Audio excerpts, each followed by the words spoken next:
All right. So we are still in James chapter 1. We did verses 1 through 11 last week.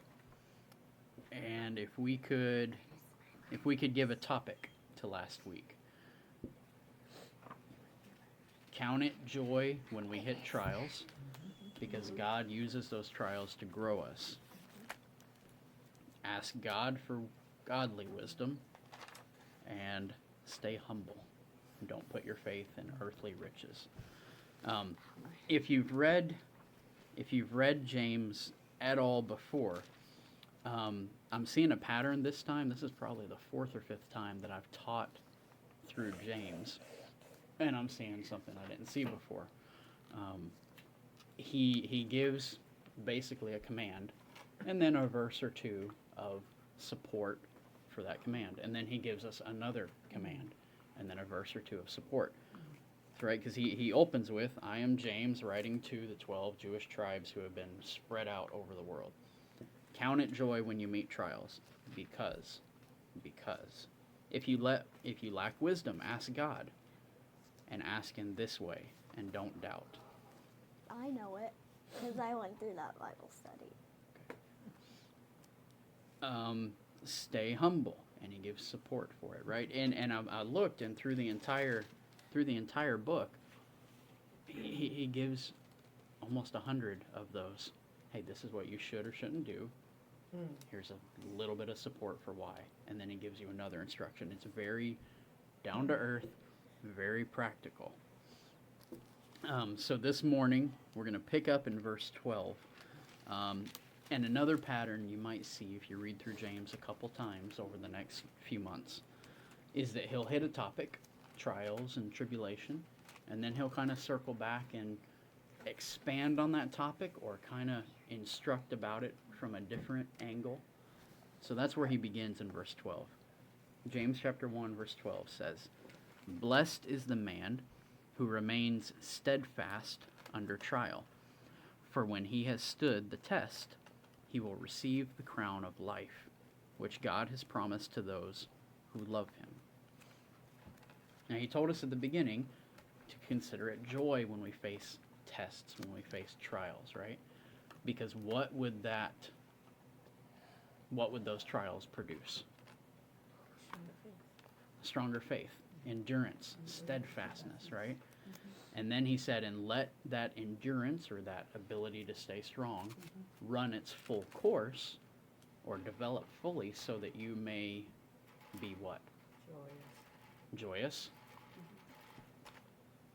So that you may be complete and not lacking anything, right? Now, he says, blessed are you if you remain strong through your trials, because what is promised to us? If we stand strong, let's say, in the face of the trials of this life, what is promised to us? The crown of life, salvation. Yeah. Look up, thy redemption draweth nigh. Yes. Yes. Yep. So who receives? Let's back up and look at bigger context from the Bible. Who receives the crown of life? James here says it's the one who stands strong under trial. What does the rest of the New Testament tell us? Who receives the crown of life? The ones who have placed their faith in God, who follow him, right? I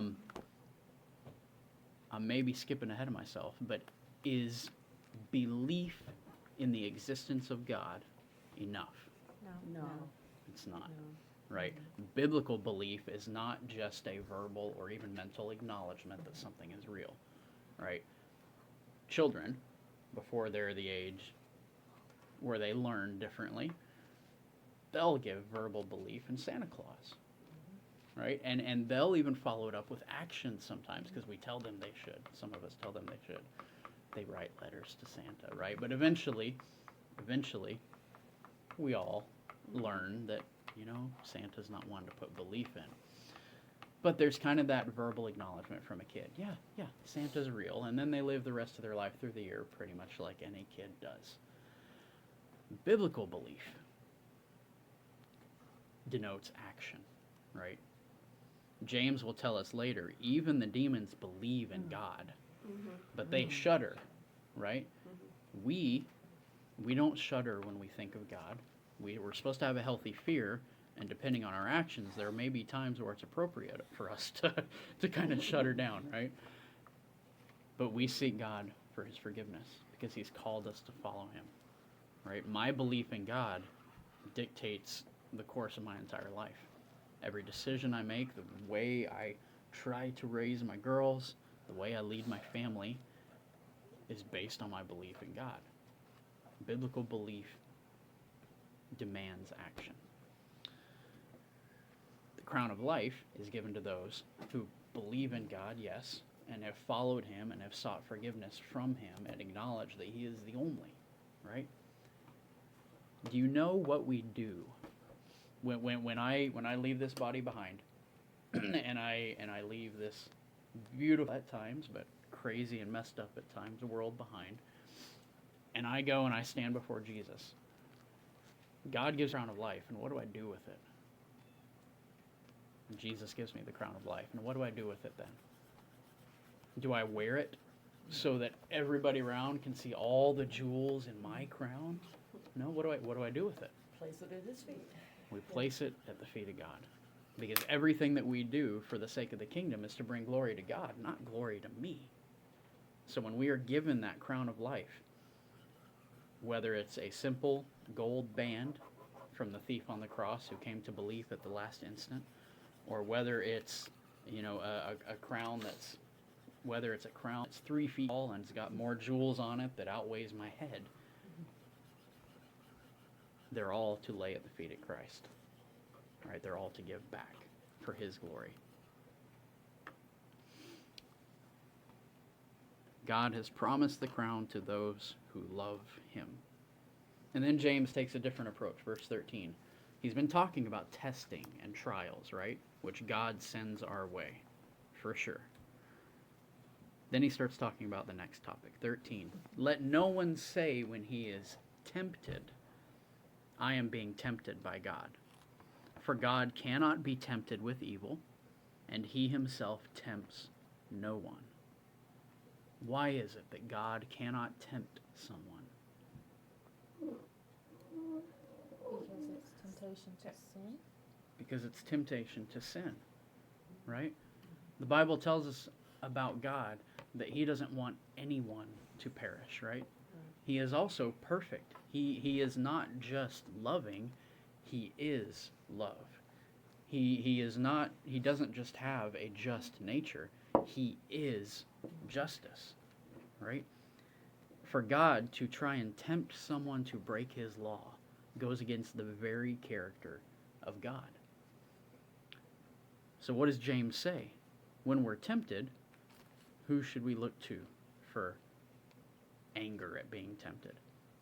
He says, not God. He doesn't even say Satan, right? Because there's this kind of little laughable joke we throw around in church, right? Well, I fell this week. Man, Satan really convinced me to do that. Yeah, maybe not. Maybe not. Verse 14, James says, but each person is tempted when he is lured and enticed by his own desire. Then desire, when it has conceived, gives birth to sin. And sin, when it is fully grown, brings forth death, right? The spiritual death.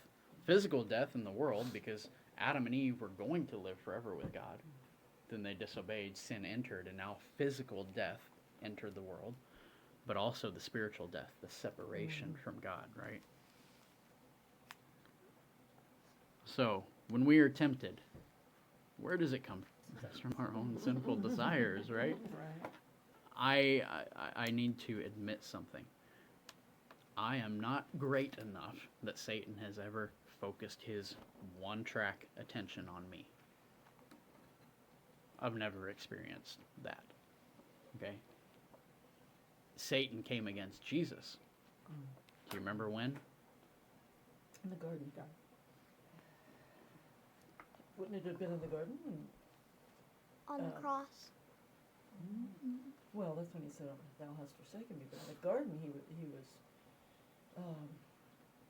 take this cup that it passed from me. There was a moment of doubt. I mean, there was a moment of, In the garden, right, Jesus was praying to God, the Garden of Gethsemane on the Mount of Yeah. Olives. He was praying to God, and Jesus knew what was coming. oh yeah. More There than was that any moment person. when he stood in the balance. He was praying to God, Yeah. and he said, Father, if there is any If other there is way, any, yeah, let this Yeah. cup pass from me. pass from me, right? Let what's about to happen Yeah, pass from me. yeah. If there is any Yeah. other way, he said. But he didn't finish that sentence before he said, but Yeah. your will be done, Done. Yeah. right? Mhm. He was human. He has every nerve ending that we have. He, Didn't he say the same thing on the cross? Or before the cross? Was it? no, on the cross, he asked God why God had forsaken him, Mhm. right?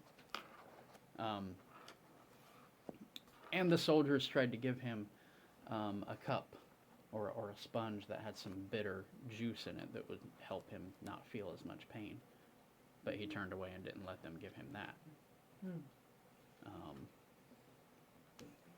Yeah, but he was fully God, 100% God, and 100% human. And if you took any math at all, you know that that's 200% and not mathematically possible, right? That's the conundrum, right? The nature of Jesus, he was fully God. He was fully man. Everything that we went through, he went through, the Bible tells us. Every temptation that we faced, he faced, right? Jesus' first miracle was what? Water into wine at the wedding in Cana, right? John chapter 2, 1 or 2. It was 2. It was 2, thank you. John chapter 2, the wedding at Cana. Yeah, it wasn't quite time for Jesus' public ministry, and yet his mom asked him to help because they had run out of wine at the wedding. And he said, "Woman, it's not yet my time." Yet he obeyed, right? Jesus, almost 30 years old, obeyed, 27 to 30 years old, obeyed his mom and helped with the wine at the wedding. Immediately after that, he goes and he's baptized by John, and then he spends the next 40 days doing what? He's being tempted by the devil, wasn't he? He was Yeah. taken up on the hill and said, "You can have all of this." If Mhm. Yeah, and there was Mhm. what, 3 temptations? 3 temptations, Yeah. yeah. He spent 40 days in the desert, Right. not drinking, not eating, Mhm. and at the end of that 40 days, Satan comes to him because now he's physically vulnerable. How much easier is it to give in to sin when you're tired and you haven't had that 6 hours of sleep, or you've had to tend the wood stove 6 times last night instead of 3, or whatever the case may be? When our bodies are beat down, whether due to tiredness or hunger or stress and worry, we're so much more vulnerable. That old saying that nothing good happens after midnight, there's some good common sense in that, right? Satan came to Jesus when he was most physically vulnerable. And well, Jesus, you have the power. You know, look at these rocks and command them to turn into the bread so that you may eat. And Jesus replied, he only quoted scripture to Satan. He didn't engage him in conversation, which is a good example. He said, it is written that man shall not live by bread alone, right? And then Jesus takes him up on the hilltop and shows him all the kingdoms of the earth. And Satan says to Jesus, "I have power over all these kingdoms. Bow down and worship me, and I shall give you that power too."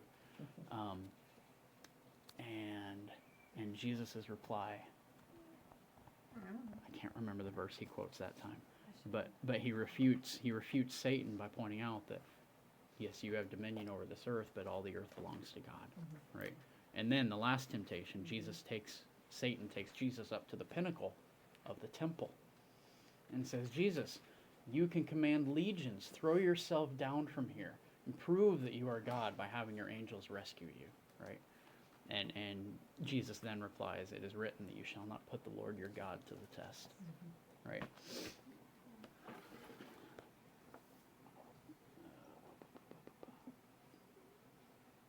It's Luke chapter 4. Luke 4. If you can see those small numbers, you can find it. And then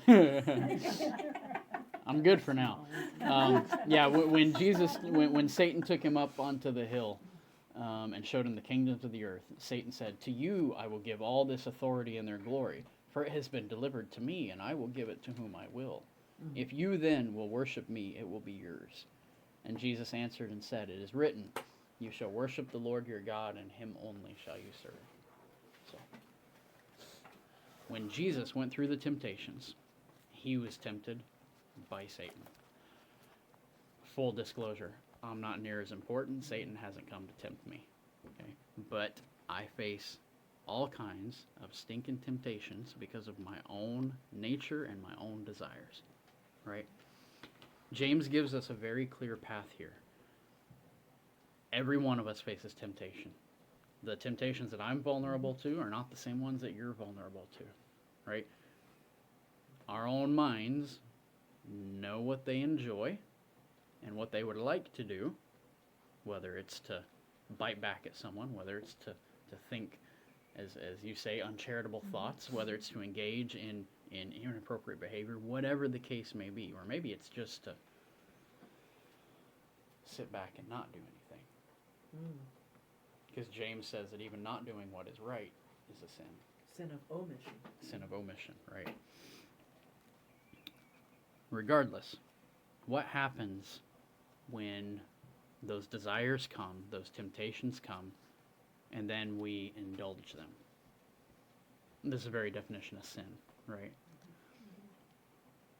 The desire leads to the sin, and the sin then leads to consequences and physical death, spiritual death. I've caught maybe a dozen fish in my life. Who has done any fishing at all? Oh, yeah. Yeah, you probably all caught more than me. No. What I wanted to catch. not what you wanted to catch? I tried and tried all so long and still didn't catch that trout. A big one. Well, what's the trick to getting a fish to impale itself on a hook? Patience. Patience, Bait. bait. Bait. You've got to lure them in, right? Oh, this one was smart. Fish right off, worm right off and go right back into the river. Right. Yeah, yeah. I don't know if anybody ever got it or not. I love watching Zach Fowler do his fishing, right? It's this Christian guy on YouTube that goes off and does like 7-day survival in the wilderness and fishes whatever. But he takes all this really cool gear, right? And he puts underwater cameras down there, Oh, yeah. so you can sit there and watch him. Well, he puts on one lure, one temptation for the fish, right? Bobs it by perfectly with the perfect technique that I don't have. But he bobs it by right in front of this fish, and you see the fish turning to watch it, but it never moves, right? So he pulls it out, he puts on a different lure, a different temptation, right? Throws it in, bobs it by. The fish just kind of watches. Pulls it out, tries a different lure, a different temptation, and then the fish is right there, right? He draws that fish out, figures out what lure is going to entice him out of his hole, right? And once that right lure is found, makes the fish dance to his tune, and hooks it, and yanks it out, right? Then it becomes food. Yeah. That's and he makes the... all sorts of things out of it. He does. The word, yeah, we watch how he cooks it and all that kind of stuff too. But the Greek word here, each person is tempted when he is lured and enticed by his own desire. The only other times in the Bible that specific connotation of that Greek word is used is in regards to fishing, right? That's exactly the imagery that James is going for here. Lured and enticed by our own desire into sin. My own weaknesses, a quick temper. Believe it or not, a quick temper. When I am not on top of my game, I say things before thinking. That's a tendency that I have, and I need to be aware of it. And we each have our own issues, our own vulnerabilities. James talks about that, taming the tongue. Yes, Yes. yes. Yeah. He gives 3 really good examples of that. Yeah. So let's keep going. Verse 16, James says, "Do not be deceived, my beloved brothers." Because he's just said that God doesn't tempt anyone with evil, right? Don't be deceived. Verse 17, "Every good gift and every perfect gift is from above, coming down from the Father of lights, with whom there is no variation or shadow due to change. Of his own will he brought us forth by the word of truth, that we should be a kind of first fruits of his creatures."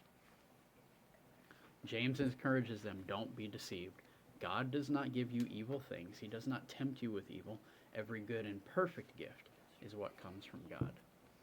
That's why, even though I know a lot of times just coincidences make things go well for me, there's no reason why I can't thank God for a coincidence that went well for me, right? Because every good and perfect gift, he allowed it to come my way, right? He allows it all to happen, so I can thank him for that.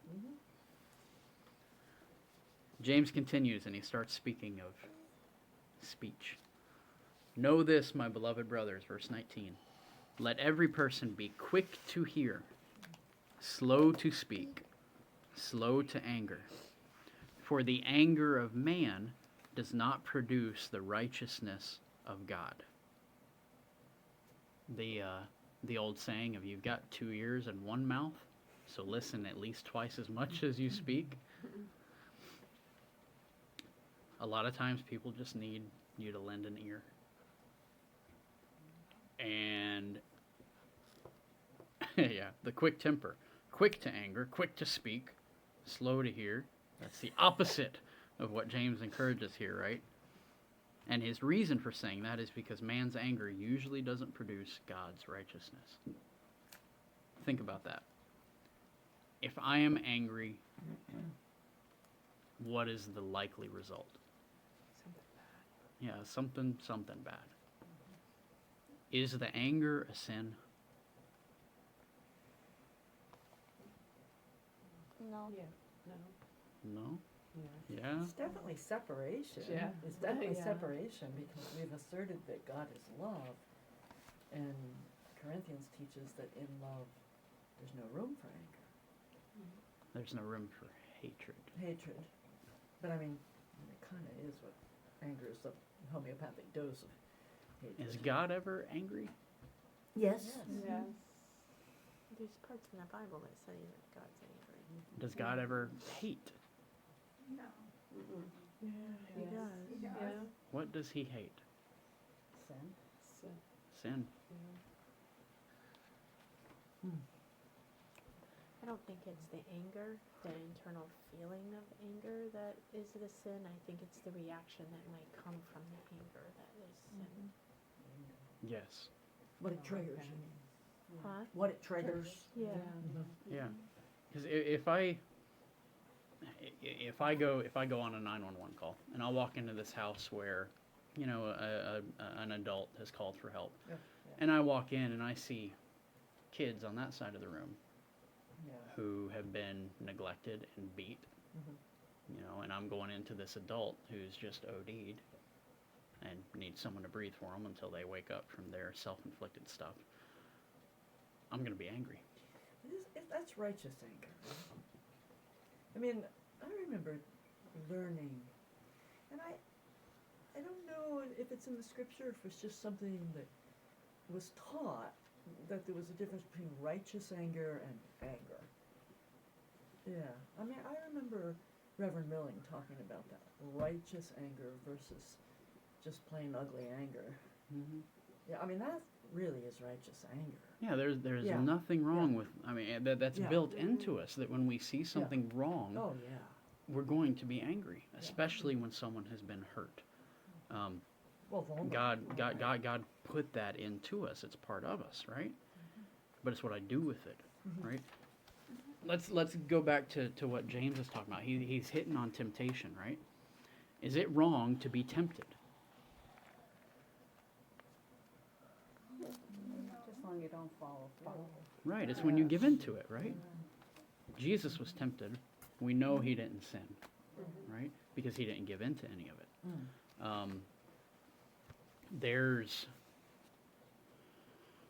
Our world is rampantly trying to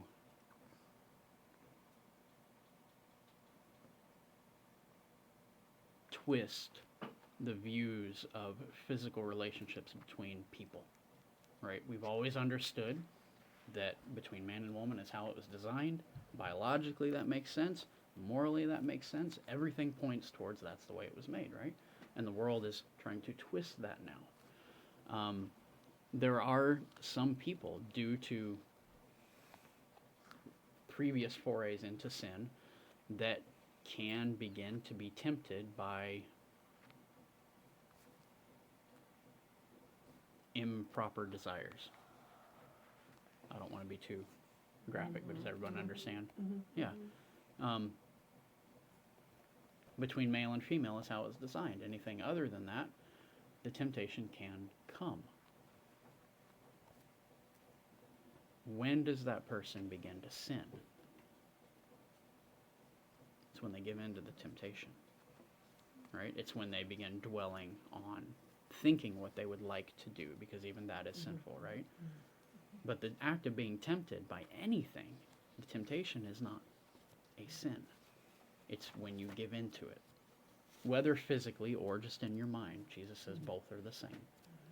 And let's apply that to anger. Was Jesus angry? Yes.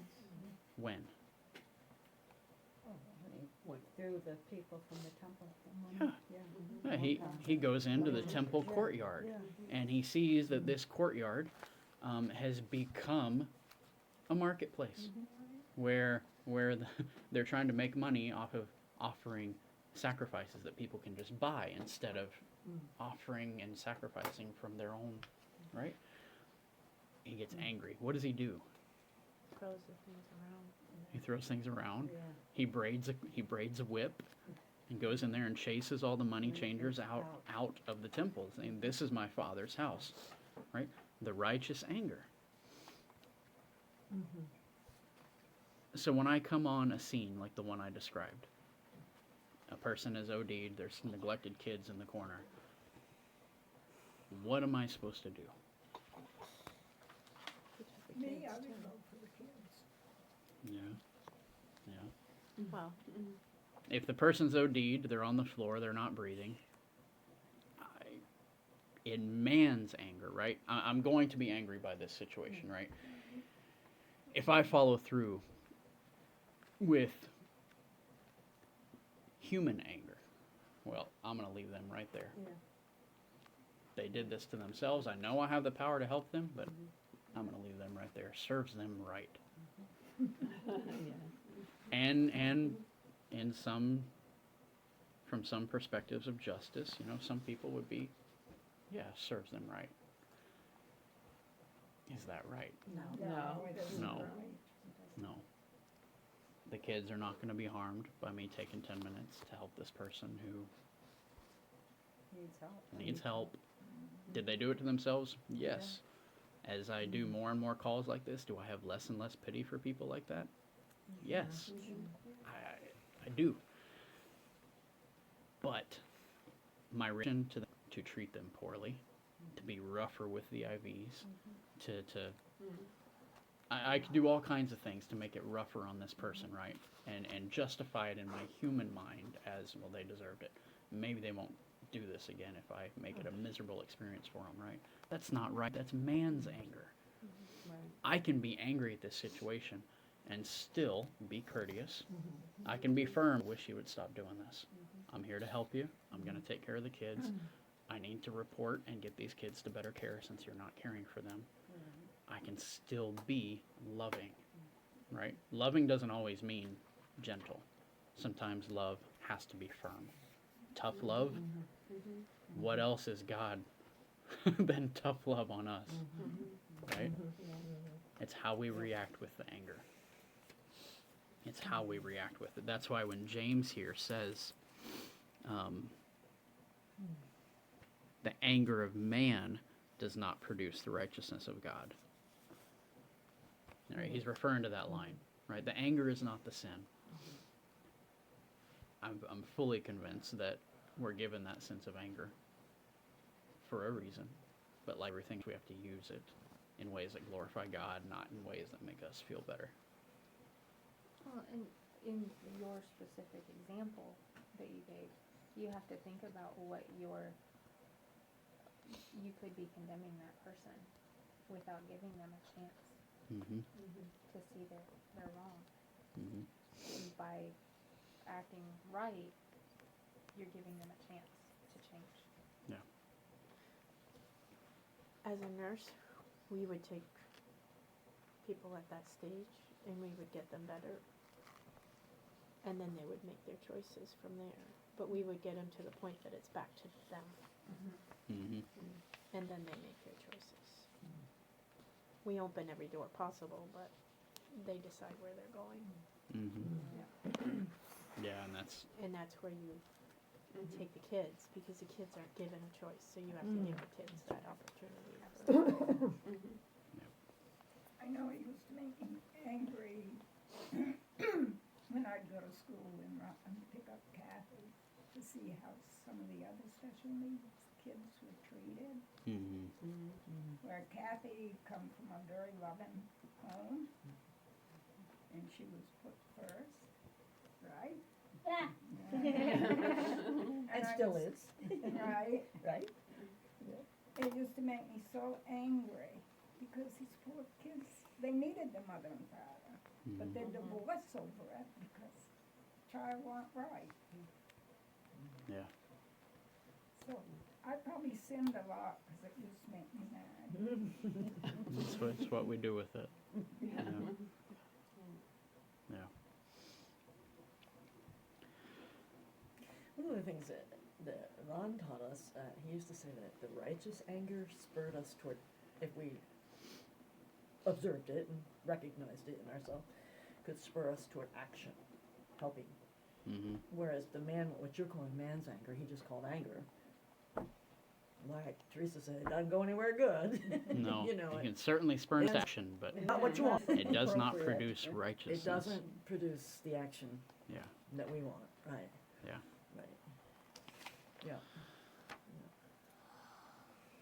It says in verse 21, therefore, put away all filthiness and rampant wickedness, and receive with meekness the implanted word, which is able to save your souls. In context, he has just warned us against anger. And the solution, he says, therefore, right? Which means this is the conclusion to what he just said. Therefore, receive the implanted word. So what's the antidote to sinful anger? The implanted word, right?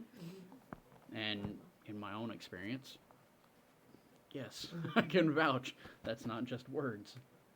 This is truth. The implanted word, when you know what this says and you strive to live by it, it's a great counterbalance to struggling with a temper, struggling with anger. Let me see. Verse 22, we can wrap this up now. I wasn't sure if we were going to get through chapter 1, but I think we will. Yeah. So verse 22, James says, but be doers of the word, and not hearers only, deceiving yourselves. For if anyone is a hearer of the word and not a doer, he is like a man who looks intently at his natural face in a mirror. For he looks at himself and goes away, and at once forgets what he was like, forgets what he looked like. But the one who looks into the perfect law, the law of liberty, and perseveres, being no hearer who forgets, but a doer who acts, he will be blessed in his doing. So James says, if you just hear the word, but then go away and immediately forget what you heard, James says you are deceiving yourself. He says, be doers of the word, right? That's what we just said, the belief, just acknowledging that God is real. It doesn't mean anything if there's no action that backs it up, right? Jesus' example, or maybe I'm jumping ahead to James' example again. Yeah, in the next chapter, James is going to show how if I come across someone who has no heat in this weather, No. and they have no food and no decent clothing, I can speak very lovingly to this person, and I can even pray with them and say, I pray that you stay warm and that you are well fed, and I pray that you are taken care of. And then I just leave. I heard the word, and I even shared the word with someone, right? But I didn't do anything. Even that. That's not love, right? Loving words and words of encouragement and promises that you're going to do something are pretty easy to make. But without follow-up, we are deceivers, deceiving ourselves about our faith, right?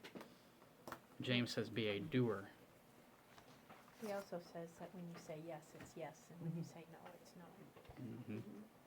I don't remember what part, but I know I read that. When he gets into making vows, yeah, he makes the encouragement later. You know, don't swear by God, don't swear by earth, right? Your character should be enough that when you say yes, people know you mean yes. You shouldn't have to. Well, yes, I really will do it this time, or yes, I swear on my mother's grave that I'll do it this time, right? Your character should be enough that your yes means yes, and your no means no. We can help keep each other accountable to that, and keep me accountable because I want to do and want to help, and sometimes I make an offer. So if I forget, call me, please. Okay, don't let it slip my mind, Just because think how you're then, gonna be when you're our age. dude, for now. Yeah. Just tell me too. But I have caught myself doing that. You know, I say, well, I'll email you that link, and then like 3 weeks later I remember it. I'm like, oh, you know, please remind me, because I want my yes to be yes and my no to be no, and I know that I am forgetful. I have a whiteboard. I try and write everything on, but I kind of run out of room on it. So that was a squirrel, rabbit trail. But yes. Be doer of a word, not hearers only. James wraps up this section in verse 26. He says, if anyone thinks he is religious and does not bridle his tongue or control his words, his speech, and does not bridle his tongue but deceives his heart, this person's religion is worthless. How much danger can our tongue and our speech and our words pose? A lot. And he will circle back to this topic at least 2 more times. Religion that is pure and undefiled before God the Father is this: to visit orphans and widows in their affliction or in their need, depending on your translation, and to keep oneself unstained from the world. Control your tongue, help people who need it, and keep unstained by the world. James is so practical. If you ever need to walk someone through a part of the Bible just to kind of show them what good is in here, James is a great place to start. There's not a lot of interpretation that's needed. There's context makes it fuller, but you can just open James and start reading and go, yeah, I understand this. It's a good place to take people, especially young ones, because you don't have to do a lot of interpretation or explaining.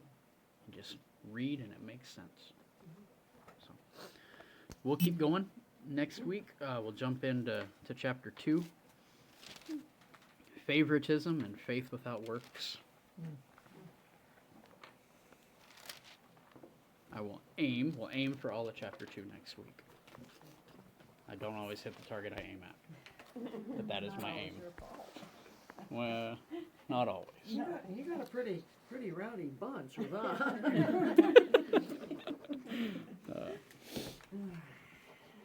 We do take you down rabbit trails. It is. Look, I love the rabbit trails because